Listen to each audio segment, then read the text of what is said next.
On continue avec ce nouveau module, dans lequel on va voir comment paramétrer, donc en fait ce qu'il faut savoir c'est que PrestaShop c'est prévu pour faire de la vente en ligne, avec des expéditions classiques. Nous c'est pas ce qu'on veut dans cette formation, hein, c'est vraiment proposer du retrait en magasin sans avoir à gérer des expéditions. Alors vous pourrez le faire par la suite si vous avez envie, mais pour le moment on ne va pas activer cette fonctionnalité.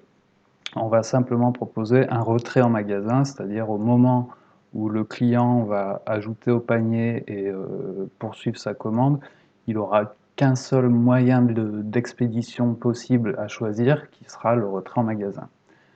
Donc pour ça, on va retourner sur le back-office, le tableau de bord. On va chercher dans le menu de gauche le petit menu livraison. Et là, on va cliquer sur transporteur. Donc par défaut, on a deux transporteurs. Le premier qui est le nom de votre boutique, retrait en magasin, et le deuxième qui est My Carrier, donc un transporteur lambda qu'on peut d'ores et déjà supprimer. Donc vous cliquez sur la petite flèche à droite, sur le bon, hein, sur My Carrier, le deuxième, et vous faites supprimer.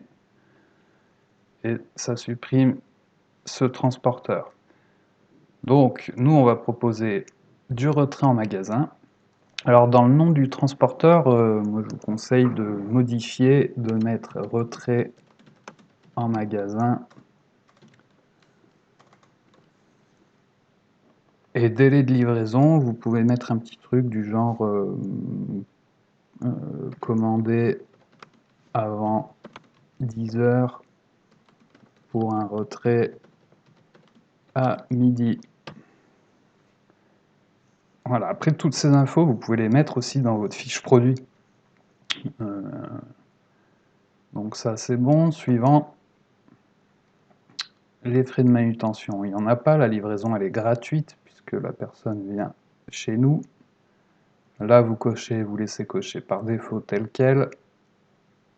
Taille, poids, tout ça, on change rien, on clique sur suivant. Activer, oui. Terminé. Et on a bien notre transporteur qui est ici. On verra tout à l'heure au moment où on verra comment on passe une commande que ça nous choisit bien forcément que celui-ci. On peut cliquer également sur préférences, là, dans livraison, à gauche. Frais de manutention, de toute façon, on ne les a pas activés, mais bon, on va mettre 0. On enregistre. Transporteur par défaut, c'est bien retrait en magasin. Et tout ça, il n'y a rien à changer, c'est tout bon. Donc vous voyez, alors je ne sais pas si ça marche tout de suite, quand je fais ajouter au panier, frais de port gratuit, donc j'ai bien le récapitulatif de ma commande, j'ai pris un couscous à 10 balles, et ce sera gratuit parce que ça me prend automatiquement le retrait en magasin. Alors on ne pourra pas gérer, là dans cette version de base, on ne pourra pas gérer l'horaire de retrait. Il y a probablement des modules qui permettent de le faire, je n'ai pas cherché. Vous pourrez regarder hein, pour pouvoir éventuellement gérer les horaires de retrait.